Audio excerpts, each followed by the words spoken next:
Spain, August 16, 2017. It was on that day that engineer Antonio Navarro, 36 years old, was found dead in the garage of his apartment, stabbed multiple times. A violent and seemingly senseless death that shocked the country and will certainly shock you as well. Because of everything and all the layers of this truly bizarre case. In less than 6 months, the crime was solved.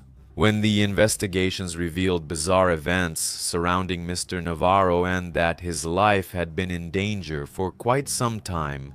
A sordid criminal case in which the victim was practically forgotten because the press focused on the killers. And in an incredible story of seduction and sex that continued even inside him. I'm Marcos Campos, welcome everyone. Well, it's a very unusual case, as I said. So, get ready for whatever you're doing to pay attention to this story. Let's chat in the comments at the end. I want your opinion about everything that happened here because it's something like you won't believe it. Please like or comment, even an emoji helps me a lot. If possible, join our members club to support the productions. If not, that's fine, just do what you can. But what I just said already helps a lot too. A little emoji comment and a like. Agreed. Messages delivered. Let's get to the facts.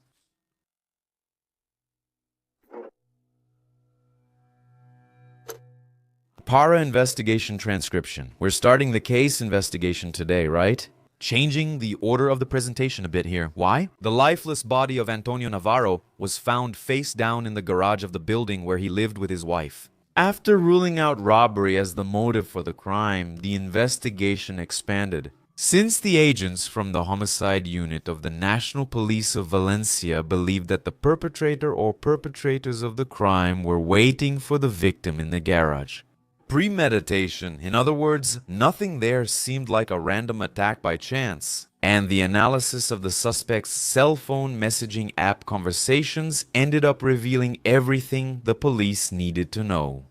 And my dear Abdudos, right? Even though we really enjoy a bit of suspense in criminal case stories, unfortunately in this case that's not going to happen. It's not possible because there's no way to tell this story otherwise. Without giving away, kind of right from the start, what was happening. After all, anyone who follows true crime can smell something fishy from a mile away, right? That's right. So let's call things by their names. Maria Jesus Moreno Canto, Maria, the murdered engineer, had several life insurance policies as well as accident insurance. So of course the investigation focused on Maria Jesus Moreno Canto, the victim's wife, a young woman affectionately called Magê by her friends. Well, Magê was 26 years old. She was a nurse and split her time between two jobs, where she was always known as an intelligent and responsible professional. About the biography of Antonio Navarro's widow, there are some things that should be known. She was born on September 6, 1990 in Alicante, a Spanish city with about 350,000 inhabitants. She is the daughter of a wealthy family with strong religious convictions. She studied at the traditional Catholic school Santa Maria Madalena de las Carmelitas. She was considered a shy girl in her childhood. At the beginning of her adulthood, she changed. Despite that, her shyness ended when she, along with her friends, discovered the pleasures of the lively nightlife in Valencia and also Barcelona. You know what that means, right? Crazy life. Quickly, Magê learned to live a sort of double life. You know, the responsible good girl. But on the other hand, things got wild. Behind her innocent face, she hid her true self, a person with an insatiable sexual appetite, a manipulator of her lovers, very ambitious and capable of killing. And as I already mentioned here, Magê divided her nursing hours between two hospitals, Testimonies, and also at a nursing home in Torrington. Always considered, as we've seen, a dedicated professional, she was always at her workplaces, desperate and always willing to work double shifts and do overtime, covering for her colleagues' occasional absences. But let it be very clear here that she was far from being an altruistic person, She used to do those things, use her crazy work schedules, overtime, and all that, so she could stay out of the house and arrange meetings with her lovers without her husband suspecting anything. And you heard it right, yes, lovers. Usually a person has only one, right? But look at this. In fact, she even did this the night before Antonio's murder, the web of a black widow. Guys, I remember that in some older story in the earlier episodes here on the channel, we already talked about women who in the media are compared to spiders, the famous black widows. Those species that practice sexual cannibalism, where the female devours the male after mating. Well, in 2017. At just 26 years old and married for only a few months, Mrs. Magé came up with a simple plan to end the life of her husband, the engineer Antonio Navarro. Her idea was to become a rich widow by receiving the inheritance and also the assets her husband owned, the insurance policies, all the prizes that were tied to that, and also a pension from the deceased. Of course, her sex appeal, her power of seduction, proved very useful in drawing into her web people capable of doing the dirty work of murdering Antonio for her without her having to get her hands dirty. In other words, she could easily manipulate a man to carry out her plan. And Magé didn't have just one option, as I mentioned to you, she had several. Later, the investigators on the case made it public that the woman had 4 lovers at the same time whom she saw regularly. And to manage these relationships, plus her husband and her jobs, Maria Jesus, or Magé, kept a super organized schedule. That's right, her love affairs required a lot of attention from her. The question was which one of them, meaning the lovers, would be ready and willing to become a killer for her.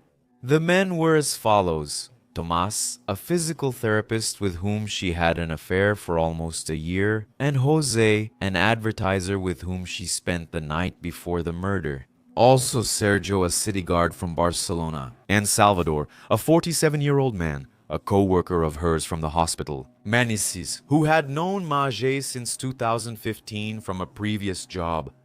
Sergio, the guard, told police in his statement that Magé was a sexual predator, according to this man. Then, they met at a nightclub, and that same night, they were physically intimate on a staircase and also in a public restroom. Everything was very hot.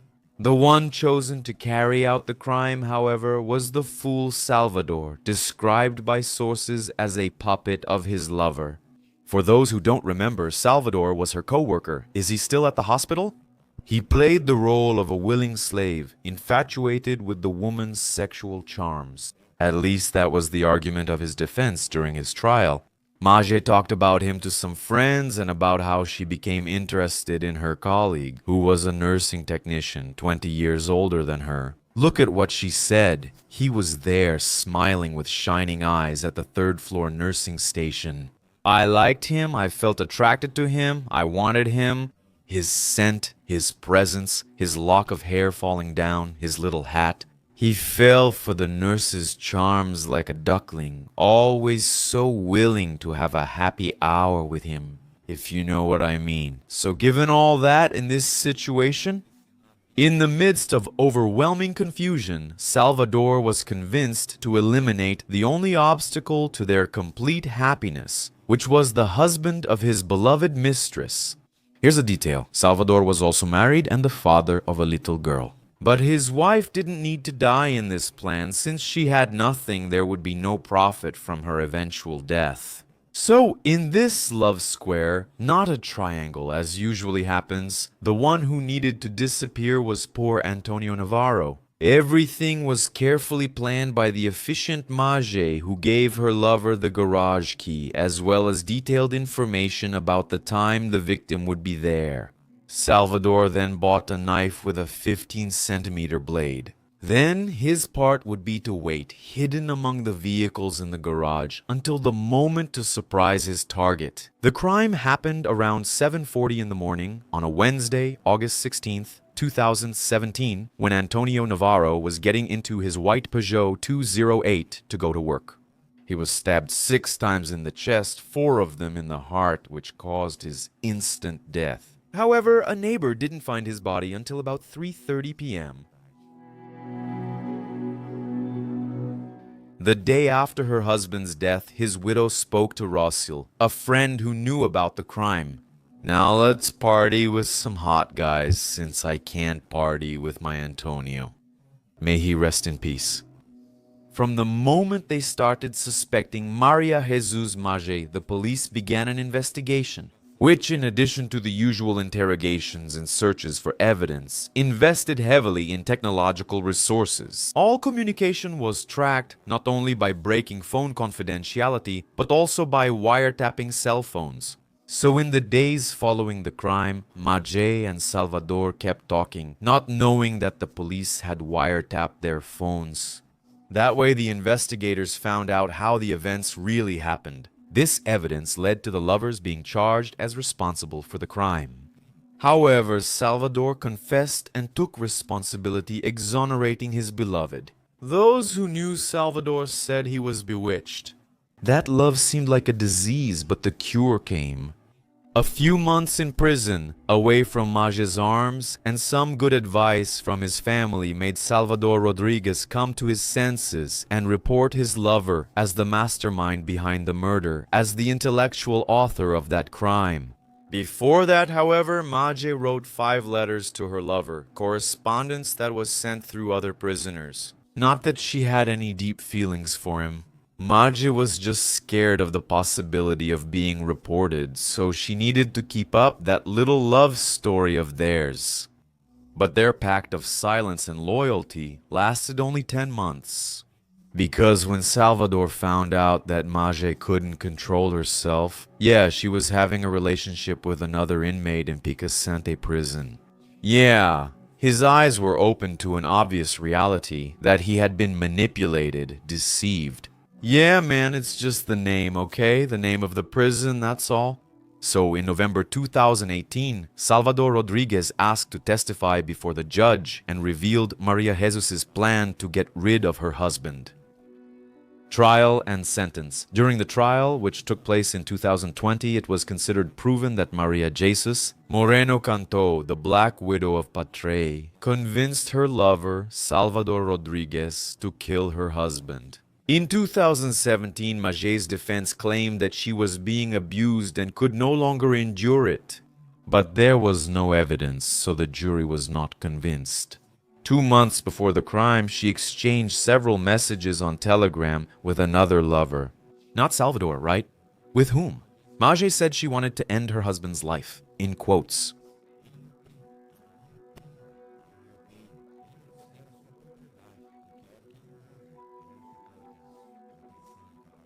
It was also proven, guys, that she exchanged several text messages with a man on the same day she learned about her husband's death and when the body was found. This man wrote the following. And she replied, A few days after that, Magé confessed to this man that she was married, and that her husband had died, but she wasn't even shaken because the marriage was going badly and they didn't even sleep together anymore. They barely spoke to each other. Can you believe it? The widow even lied, saying there were 2 investigations into her husband's death. Antonio was supposedly murdered by a jihadist group to steal his car. Antonio was the victim of a crime, so it would be the killer who allegedly killed someone else in the area. And after these explanations, if we can even call them that, the boyfriend or whatever, what was this man to her? He was very surprised, but ended up forgiving his beloved Magé, so they continued their relationship. And at the trial, he said the following: I always saw her as very affectionate, calm, and very friendly. I thought she was unlucky since her husband was murdered. Who wouldn't think that? Man, that's really bizarre, but keep watching because there's more, okay? What kind of charm does this woman have, oh my god? What was this woman doing with these guys? Surreal? Tomás, the protagonist of another relationship with Magé, which had started before her marriage to the late Antonio, was also relevant in the trial. Tomás, in case you forgot, is the physical therapist Magé was allegedly with for a year. See what was mentioned about him at the trial. After the wedding, Magê and Thomas continued to meet about 3 times a week. Because Magê said her husband had cancer and that she had to take care of him, that she couldn't leave him alone. After all, she was a nurse. However, her relationship with her husband didn't make sense. She was fed up with him, so tired that she wanted him to die so she could be free of that burden. And it was also important to know that Antonio abused her psychologically. Here, guys, just to sum up, she already knew this guy, this physical therapist. They were already involved. They got married, she married, right? The victim, the guy she planned everything to kill, and then she continued with this other guy. At the same time, with the others too. Just look at the mess she made. It's actually a pretty common story, I'd say, right? That excuse is just ridiculous, this whole thing about her needing to take care of her husband and all that, right? Well, after Antonio's death, Magê got in touch with this lover. Then, Thomas, to say she was under police investigation and ask him not to tell them anything. About that old story I mentioned about her husband's cancer.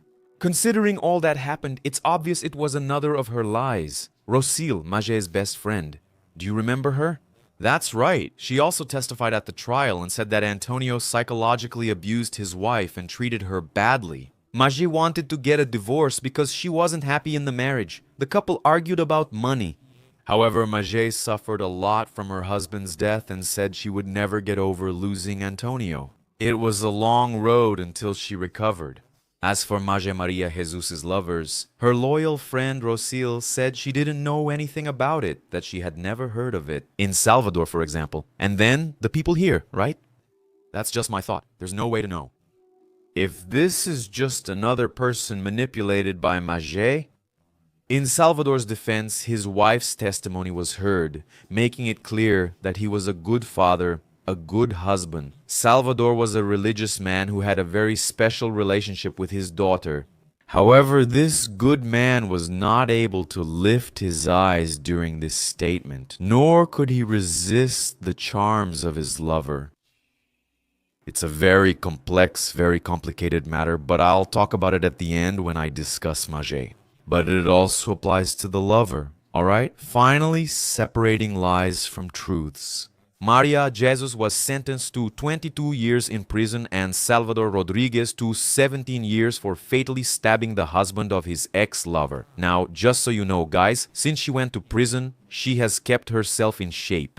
Actually, she was always a woman with very strong self-esteem, used to using her physical beauty as a bargaining chip whenever she thought it was worth it.